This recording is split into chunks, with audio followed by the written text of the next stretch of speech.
I'm Dave Baker. I'm Spandrew Spice. Welcome to Deep Cuts, the podcast where we pick a topic and walk you through the ins, the outs, and the nitty-gritty, so you can appear like an interesting and idiosyncratic person at your next forced social function. Today's topic is... Catherine Hobbs.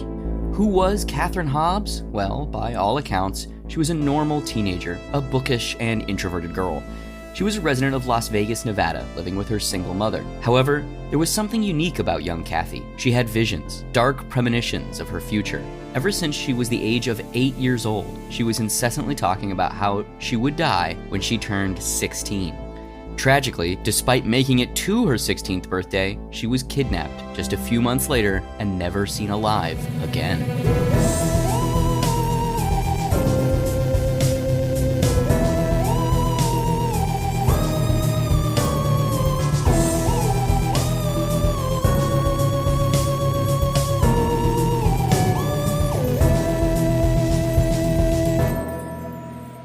Act 1. No, really. I've been having some strange dreams. Being a teenager is rough. It's a time when everything is changing, when the world seems out to get you, and when you feel certain that you know how things work, but no one believes you. But what if you weren't wrong? What if you had the ability to see the future? Or what if your crippling anxiety was just right? It's hard to know which of these is the case with Catherine Hobbs. But either way, her life ended in tragedy. On the night of July 23rd, 1987, Catherine Hobbs went missing. At 11 p.m., she walked to a local supermarket to buy a book and then was never seen again. And she said, "Mom, I'm going down to the store to buy a book." And she said, "Give me a kiss before I go." And I said, "Why? I'll be up when you get back." And she says, "I probably will stop and talk to the kids, so you might be in bed when I get back." So I gave her a kiss, and that was the last I saw of her. Kathy had walked to the store late at night many times. Usually her friends were gathered at the apartment complex swimming pool, chatting and gossiping, so Kathy's mother wasn't concerned for her safety. One of the kids would walk down to the store with her. There was no one at the swimming pool that night, so instead of coming home, she decided to go on to the store by herself.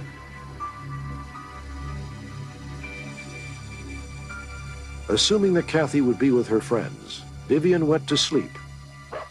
At 3 a.m., she awoke from a strange dream that at the time seemed innocent, but would later come back to haunt her. I woke up out of sound sleep.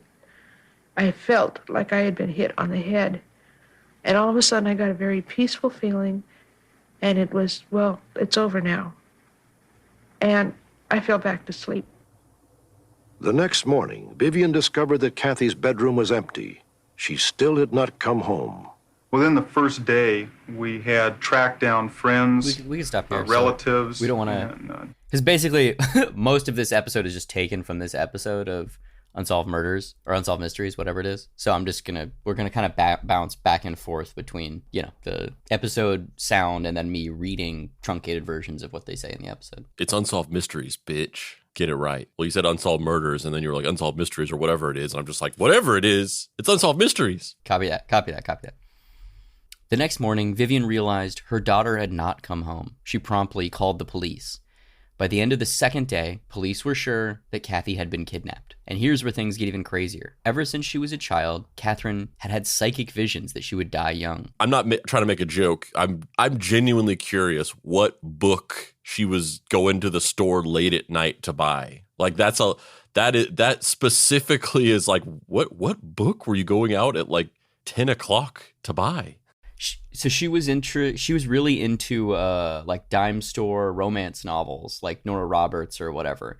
And she had just finished one, and so she went to the store to buy another, bodice rippery type novel. And unfortunately, she shouldn't have. Yeah, that's fucked up. It's super fucked. Yeah. Yeah. See, this is your fault, Danielle Steele. You did this with your addictive pornography. So she's been having these crazy psychic visions ever since she was a little kid, 8 years old. It's really eerie too, because, little kids say things all the time like, "Oh, I think my toys can come alive at night," or like, "Oh, did you see the man outside the window?" And, you know, sometimes you never know if they're like actually seeing what they're seeing or if it's just their imagination or, you know, weird kind of just like calls for attention, right? Yeah, for years, JJ the Fourth, he had a sister named Symphony, and she like lived in our house. And he would just tell us about how he saw Symphony in his room at night whenever he was asleep, and he would get freaked out. He didn't want to be in his room alone because Symphony was in there.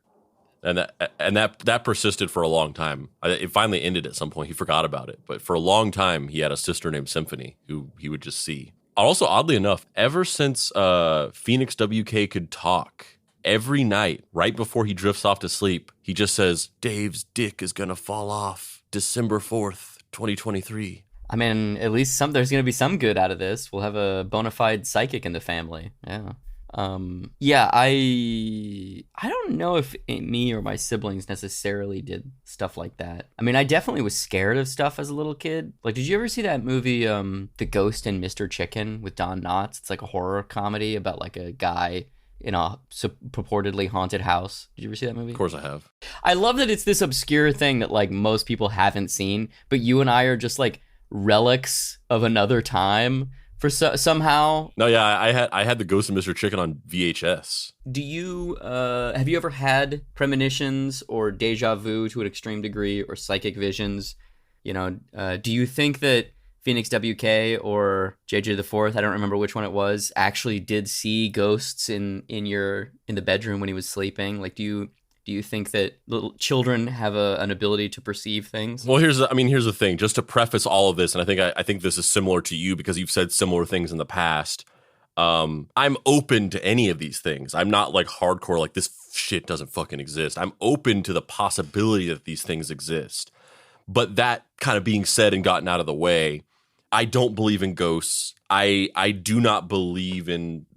Anytime someone says that they saw a ghost or something like that, I always assume that there's a rational explanation. I remember years ago, they sort of like came out with this thing that like may explain like all ghost sightings, which is that there's this like particular sound that's inaudible to the human ears, and it's produced by certain machinery, especially old machinery, that causes basically auditory hallucinations in people. And that they said it could possibly explain every single ghost sighting that's ever happened is that somebody's in some old shitty house. This sound is emanating from something in the house that causes auditory hallucinations and senses of dread and things like that. Everything that would explain like ghosts, basically. And I think there's probably something to that. And there are certain things that happens. My wife is very like into the idea of not into the idea, but she like kind of thinks that there are ghosts, and things happen, and she like thinks that their spirits are ghosts or whatever. And I remember like when we first moved into this house, she says that one day she was alone, and I don't think our first child was born yet, so she was just here by herself, and she said that she heard somebody in the house say mom, or maybe it was dad. She like heard a disembodied voice say that. And I noticed throughout the years that like if you're standing in the bathroom and if somebody is next door at the next door neighbor's house talking, it sounds like they're in the house. Like something about the sound acoustics and the reverberation, it just sounds like they're standing in the house with you. And so I was like, it probably was that. It was probably somebody next door talking. It was their kid or something, and it just sounded like it was inside of the house.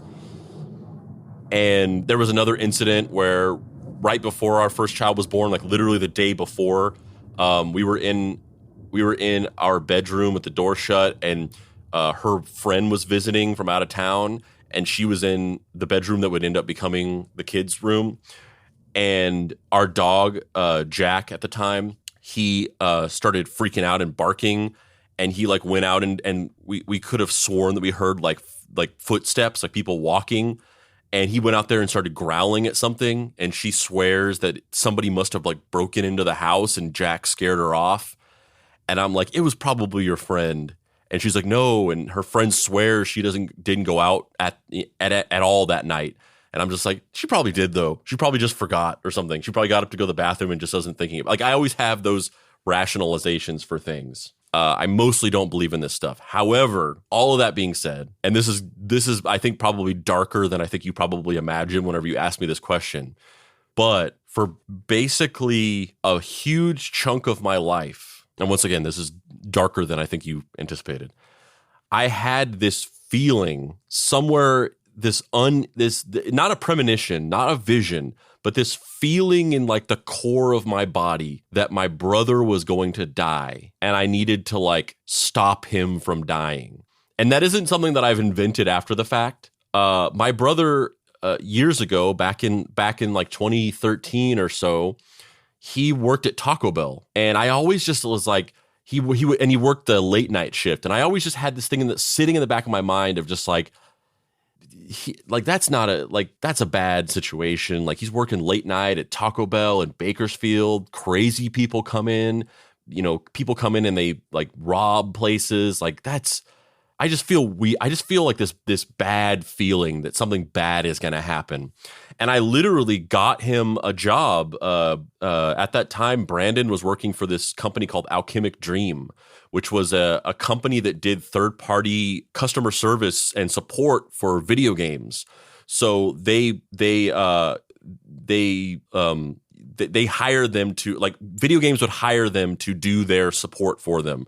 So like World of Warcraft hired this company to farm out the support whenever you would have an issue with the game and you would call and get technical support. This company provided that. And Brandon did that as a job. He worked on some horse breeding game or something like that. And I got my brother a job at Alchemic Dream because I was just like, because at the time he just had a kid a couple years ago. So he had like a 3-year-old. And I was like, I'm going to get my brother this job. He can stay at home. He can be around his kid more. He doesn't have to go work at fucking Taco Bell at 3 a.m. or whatever bullshit. And I got him that job, and he worked that job for a while, and he ended up getting tired of it, which honestly I don't understand. It's like working this fucking job where you can be at home all the time and you just have to do this dumb shit. Like, whatever. But he didn't like it, and he ended up going to work at Walgreens. And basically, in a roundabout way, working at Walgreens is what ended up causing him to die, because the reason why he died was because he was a manager at a Walgreens in Bakersfield, and then they said that they wanted him to start going out to this Walgreens in Paso Robles, which is like an hour and a half drive from Bakersfield, and start like going out there and like kind of running this one Walgreens like a couple days a week or something like that. And so they gave him a shift to go work at this Paso Robles Walgreens the day after Christmas. So Christmas happened, and then he had to at like 6 a.m, he had to go and drive out to Paso Robles to open up this Walgreens and, work as the manager there for the day. And on the way there, he died. He got into a car accident and died. And yeah, it didn't really come to full fruition to me, or it didn't fully gel in my mind until long after the fact. But I started thinking back and started realizing that for years I've had this feeling that something bad was going to happen to him. Another fear that I had was he ended up him and his wife got a divorce, and he started dating this girl who at the time she had a fiance, and she left her fiance for my brother. And I also started having this weird thoughts of like, what if this dude is like fucking crazy and he comes after my brother because, he broke up their pre-marriage or whatever. I was having weird thoughts about that, and I was warned. I was like, you should just be careful, man. Like, just if that guy comes around, just like get away from him. Like, you have a kid. You don't need to mess around with trying to be macho and trying to like defend her. Like, just get away from this fucking dude. Just don't mess around with like angry, jealous former boyfriends. Like, I just had a weird feeling. And then, lo and behold, something did happen. So sorry, that was a long-winded response, but I can't explain that. I don't believe in paranormal shit. I don't believe in psychic bullshit, but I can explain how for like 15 years before my brother died, I just had this feeling that something bad was going to happen to him and that I had to stop it from happening. And I tried to. I mean, that is just so heavy. That's so heavy. The weird thing is about it too is that kind of just like inborn knowledge. Like, you know, we just did an episode about cold reading, right? You know, it's once you understand the patterns, it's pretty easy to figure out how someone would become interested in that and get high off of that emotionally and delve into that as a way of manipulating people or getting your kicks. Okay, totally. The not specific or codified, just like general emotional impulses that we all experience. You know, I've had stuff like that too, where you have a dream and the dream is this weird, you know, like, I mean, frankly, yours sound more productive than mine. I have dreams where it's like I'm sitting in a room and I don't know the person I'm sitting in the room with, and we're talking about something stupid, and then, you know, somebody says a phrase that's like, you know, 2 black and 1 white, and then 5 years later, I'll be like in a room on a first date, and somebody in the room says 2 black and 1 white, and who knows if I'm actually psychically dreaming or if it's just like the weird word salad soup immediately pulls me back to that dream I had years and years ago where I'm like, oh my God, like, yeah. I mean, again, that's nowhere near what you're talking about. Yeah, and that dream that you told me you have frequently where you're dreaming and then you're just like, December 4th, 2023, my dick will fall off. Yeah, I mean, I do frequently dream things, and then either I'm dreaming things that actually do happen, or I'm dreaming things that are so common in an experience or a routine that I'm in that there is a high likelihood that something like that would happen. Yeah, I mean, that's what I usually chalk that kind of stuff up to. Like if I had a dream, like you said, with like an exact verbatim phrase that I heard in real life, I would think it was crazy. I would be like, holy shit. But I would just like, I guess that's just the probability of a coincidence like that happening is probably just higher than we think it is, you know?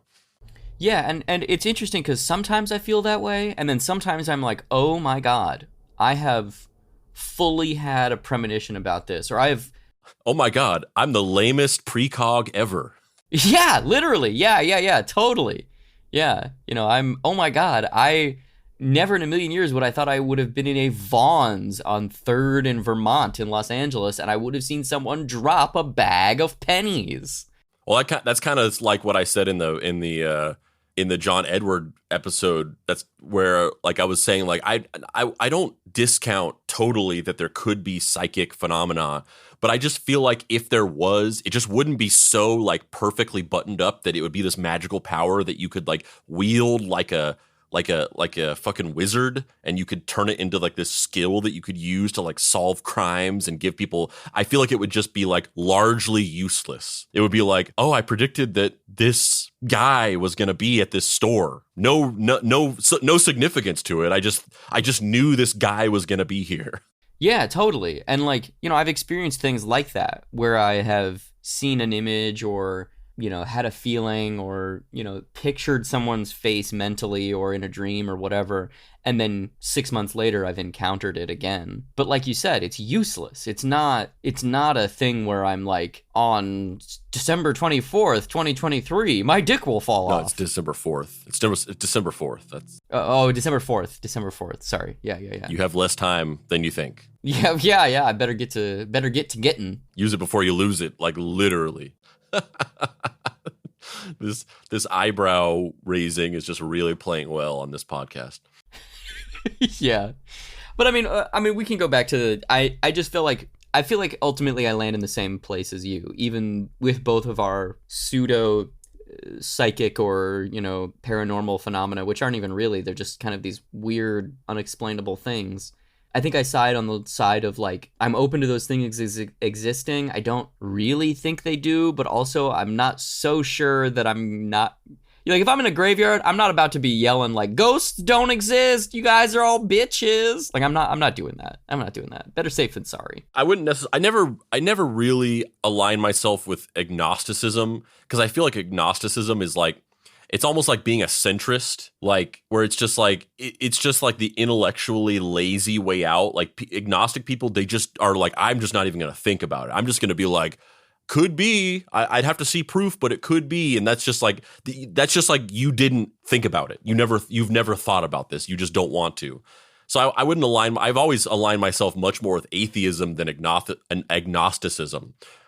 Because I just feel like agnosticism is just kind of an annoying position to take. It's just like you just are lazy and don't want to think about something. But what I do believe, I think, is kind of more in line with agnosticism, which is that, like you said, I don't believe this stuff, but I'm also like not so arrogant that I'm just like, it's absolutely not real. Because I feel like there are things about this world and this existence that we couldn't even fathom, like the inner workings of how it actually functions, you know? When Catherine turned 8 years old, she began incessantly talking about how she would not live to the age of 16. This is a quote, if you wouldn't mind reading this. She didn't have a happy childhood. Her father and I went through a divorce when she was 8 years old.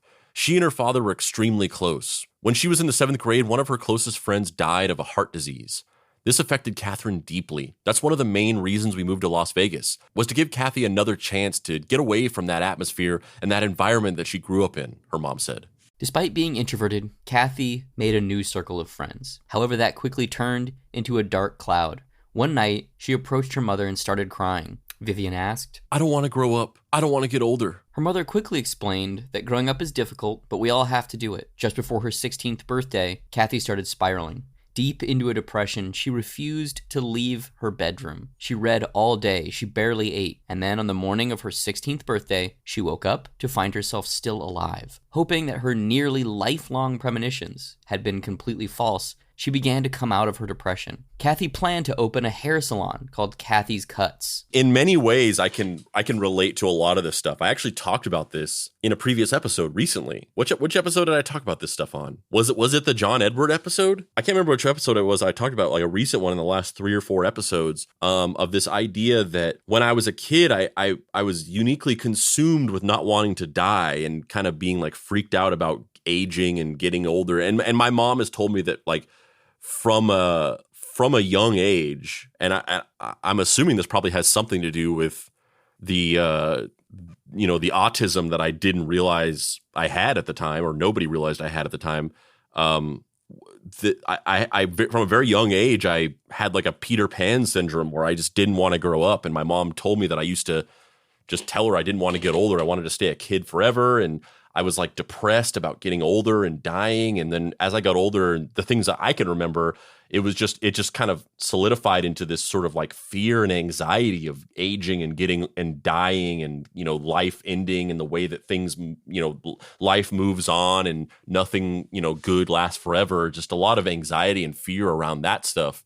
And then also simultaneously this feeling about my brother. And so I can relate in a lot of ways, but I can only imagine because there's a couple of key differences here.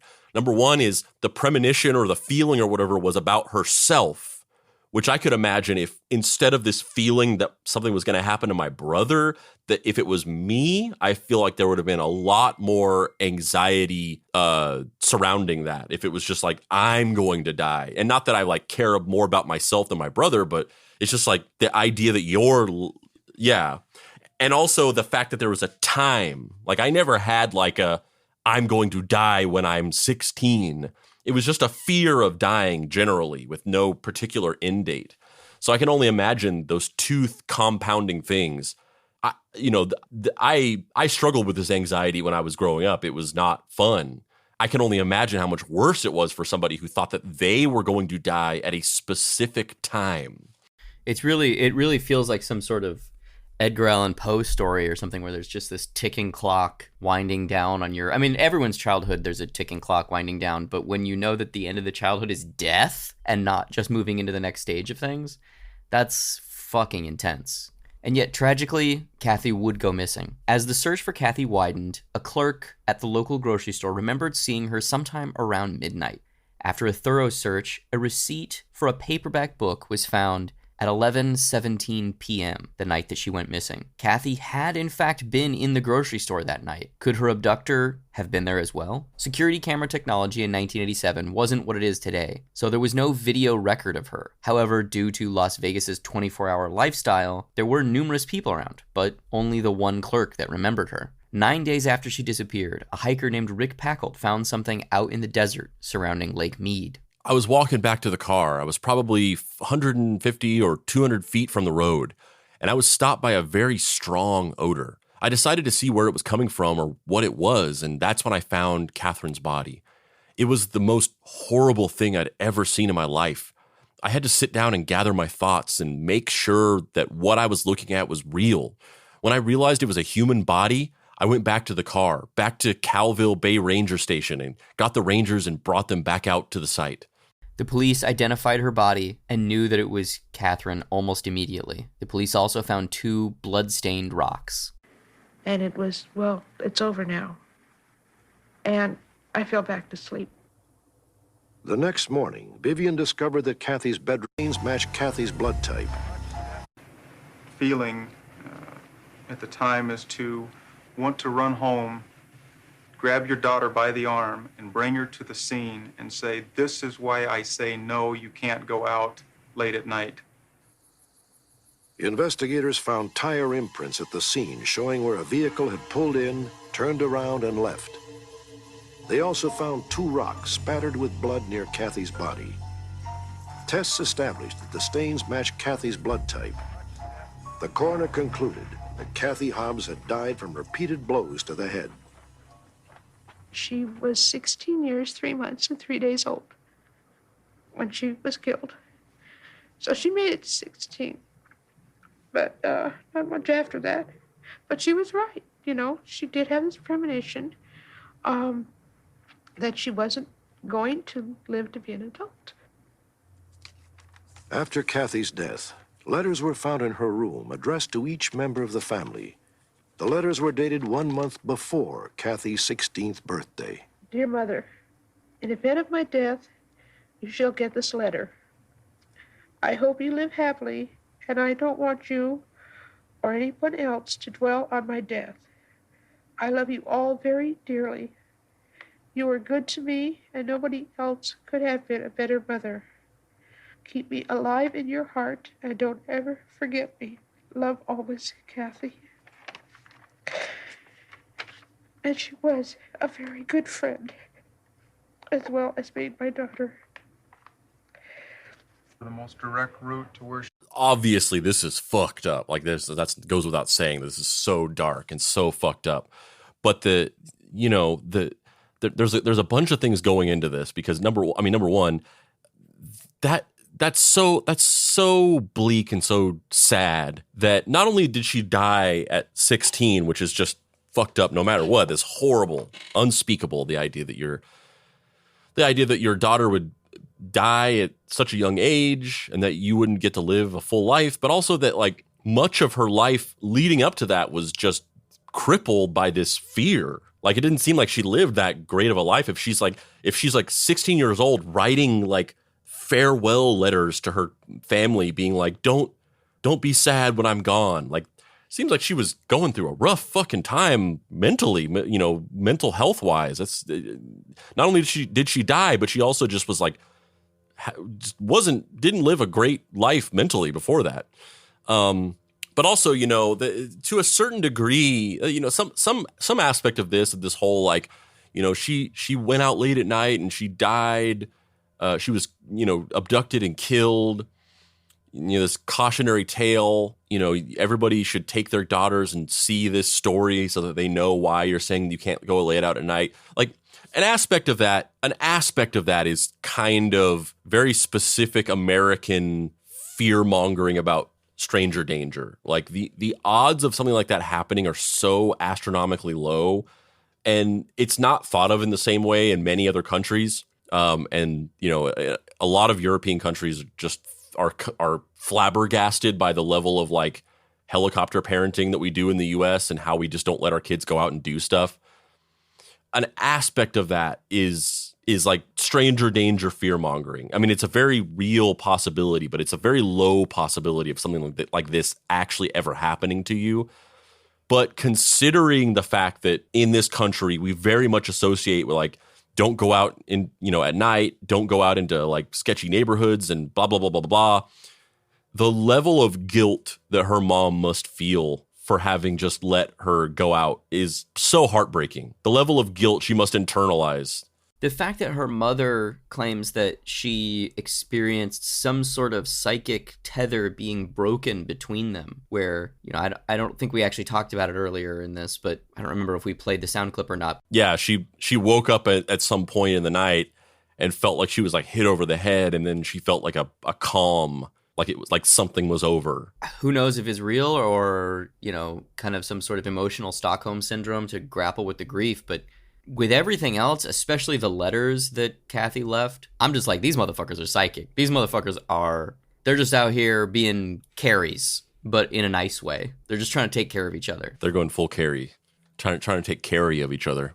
And the just really quick, and the last thing is the most sad thing about it. The most sad thing about it to me, well, not the most sad thing, that's a exaggeration. The most sad thing about it to me is that she fucking died. But one of the really sad things about it to me is that going out late at night and walking by yourself to some store is probably not something that somebody who's terrified that they're going to die would do. I don't think that that's something that somebody who had this looming specter of I'm going to die soon would ever do. They would be this really kind of like careful, risk-averse person. So it seems to me that clearly she had like a weight lifted off of her when she turned 16 and didn't die. It probably felt like this new lease on life of like, oh, I was wrong. I was wrong. I'm not going to die. And then she was able to have the freedom to start doing things like that. She probably walked out into a grocery store in the middle of the night with this feeling of like, oh, I was wrong about these years of this anxiety, and I can actually do things like this and not worry about it. And the fact that she opened herself up in that way was what caused her to die. That's fucked. It's super fucked. It's super fucked. Yeah. There's just so many kind of Ouroboresian ideas in this story of like people having some sort of awareness that a tragedy is coming or has just happened and then playing into it, or the awareness or the fear of it causing it to happen.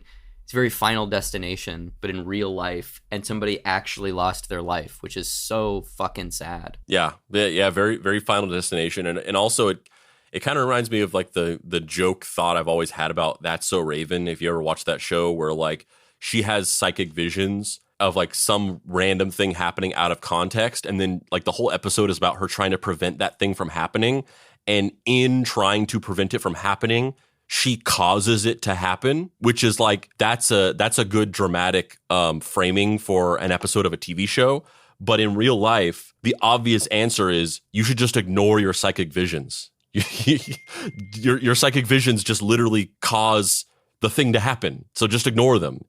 And this is like that, where like the obsession with this premonition that she had kind of ended up causing the thing to actually come to pass, you know? Sort of. It's this weird, like, it kind of, it's hard to say that it literally did, because it didn't literally, but like you're saying, the self-confidence of going to the store late at night might not have been a normal thing. She maybe would have gone back inside when all those kids weren't at the pool, but with the newfound relief that she had made it to 16 and not passed away, that gave her the ability to go out, which then unfortunately caused this tragedy. On October 28th, the Las Vegas Police Precinct received an anonymous tip on one of their answering machines. He grabbed this girl in front of the store on Desert Inn in Maryland. This is a few months. I've been out of town. I wrote this down because she was screaming and they pulled her in the car. She was a very young girl, wearing a white jacket and pink jeans. And the guy's name was, push her in the car, Robbie. Yeah, that's right. Oh my God, that's fucked. He witnessed a kidnapping and just didn't say anything, and then just went out of town and then came back months later and was like, oh, by the way, what the fuck? He also gave a potential license plate number of what he thinks the license plate might have been. And the make and model of a car, but ultimately it didn't turn out to be the exact fit. This kind of caused this like reopening of not reopening the investigation, because the investigation was not closed. They didn't know who did it, but it had died. And so it renewed public interest. And so they did like this public campaign to try and get this person to come forward and give more information or call again so they could ask more questions. And they did like a press conference with Kathy's mom, which is just super brutal. They were making a public appeal, like, please tell us what you know. We don't need to know who you are, but we just need to know if you remember anything else. Which is tragically, it didn't manifest in anything substantial at that time. However, flash forward, they eventually did find someone who they think was the murderer. The key suspect in the case was eventually nailed down to be a man named Michael Lee Lockhart. He was born in 1960 and was a serial killer in Florida, Indiana, and Texas. Lockhart was apprehended when Officer Paul Holsey Jr. was found dead after he tried to arrest Lockhart while driving a stolen Corvette in Beaumont, Texas. This resulted in a high-speed chase and an eventual crash. Lockhart was eventually tried and convicted in Griffith, Indiana, for the case of a 16-year-old named Wendy Gallagher. He also pled guilty to a murder in Florida of Jennifer Kohler. Lockwood was eventually executed in Texas in 1997 on December 9th. His final meal was a double meat cheeseburger, French fries, and Coca-Cola. And his final words were, "A lot of people view what is happening here as evil, but I want you to know that I found love and compassion here. The people who work here, I thank them for the kindness they have shown me, and I deeply appreciate all that has been done for me by the people who work here. That's all, Warden. I'm ready." Those are weird final words. It's like, let's just elephant in the room. I'm not going to talk about the murders, but like the customer service here was fucking phenomenal. And so he was accused of like raping and murdering like multiple people in each of those states, in Florida, Texas, and Indiana. And there was footage of him driving a car at one point, is my memory. I can't quite remember why they thought that he was connected to the Kathy Hobbs case, but I think they got an informant to either come forward or there was footage of him driving a car that matched a similar make and model to the witness who said that he saw the kidnapping. The question being that the original witness said there were multiple people, 2 people, that he thought kidnapped Kathy Hobbs. So was this guy working with somebody else or was he by himself? We don't really know. But what ultimately shook out is that they closed the case because they are reasonably certain that Michael Lee Lockhart is the man who killed Kathy Hobbs. Yeah, and just the sheer fucking circumstance that had to go into that of just like choosing to go out, like, because that's not like an unusual thing. It's not like, oh, she went grocery shopping and got abducted. Like, she went out at like 10 o'clock at night to buy a book because she happened to read a book and was kind of like, I guess, hankering to get to the next part of the book. So she goes out in the middle of the night and then just happens to be there when a fucking like countrywide serial killer who's like hopping states just happens to be there. If he even was the guy who killed her, like, that's, they've closed the case. They think it's him, but he was executed and never confessed to her murder. But the thing that's genuinely haunting about it to me is the fact that she wrote these letters and had, half of her life had psychic predictions that she was going to die prematurely. It's pretty intense. It's pretty fucking intense. It lines up with kind of the way that I've thought about the thing with my brother too, because it's like, I definitely think it's very weird and unexplainable, but I don't necessarily think about it as psychic premonition. I've more thought, and once again, I have no fucking idea what it is. These are just speculations. And I'm kind of like, generally my mindset is like, maybe there's just some things that we just can't understand. But the way that I've thought about it is not that it's a psychic premonition, but more of just like, and this almost sounds kind of hippie-ish, but that's not the way that I mean it, but almost that there's just like this binary energy where it's just like, there's just an energy that I feel that something bad is going to happen to him. And that kind of lines up with this, where it's, you could say it's a psychic premonition, or just there was an energy that she felt that like her life was not going to be long, and maybe there's just something like that we just can't there's something in that we can feel that we just don't know. We don't have an understanding of and have no words to like explain it. I also think the simple fact that, you know, stories like this, I tend to feel a little skeptical on, typically, where I'm like, sure. But viewed either way, I still have a lot of empathy for everyone involved. Because let's say she didn't have these psychic visions and her mother faked everything, wrote the letters, and made up this story, right? She was doing that to try and get attention to find the killer, right? If it yielded her closure or potential leads on who they think the killer might have been, fuck it, worth it. Who gives a shit? Yeah, and who is it hurting to just have this little like lore of like why your daughter was? And then if she's not, and it's a genuine thing, again, man, that's fucking brutal. That's really brutal, and my heart goes out to her because it's so fucking sad. And in those interviews, when she starts breaking down crying and she's reading the letters or she's just talking about her daughter, like, man, the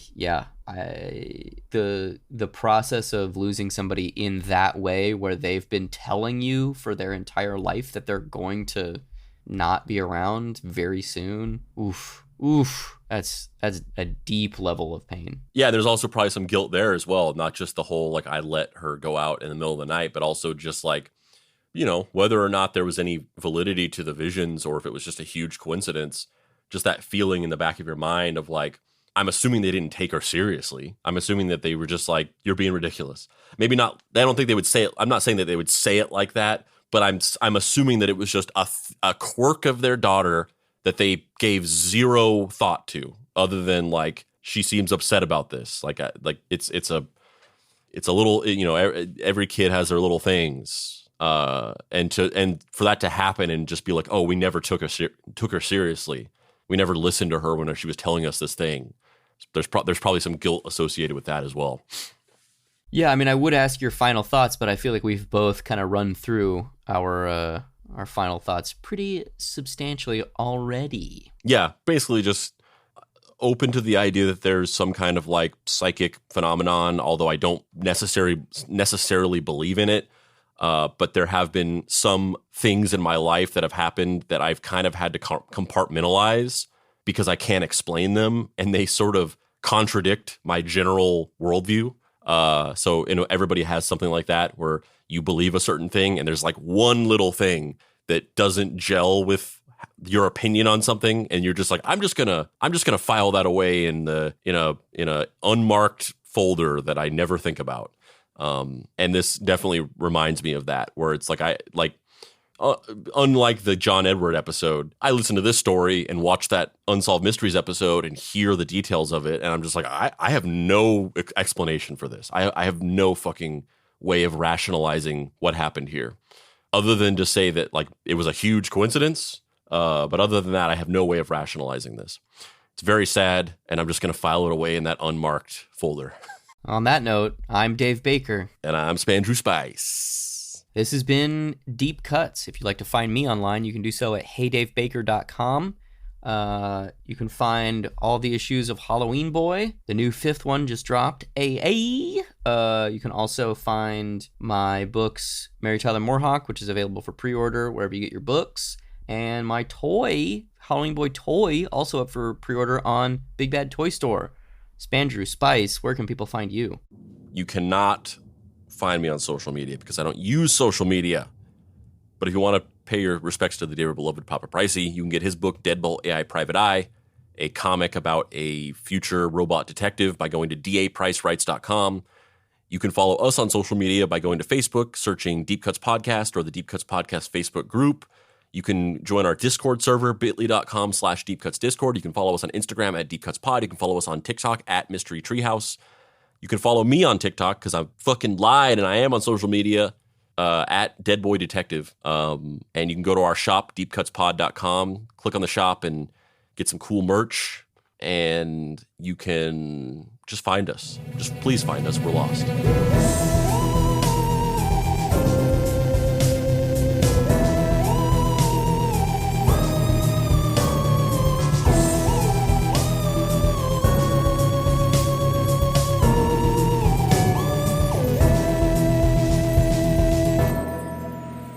Deep Cuts is a production by Boy Genius Media. If you'd like to find this show and others like it, please visit boygeniusmedia.com or deepcutspod.com. If you want to join in on post-episode discussions, please join the Deep Cuts Podcast Facebook group. Finally, subscribe to our YouTube channel for additional video content.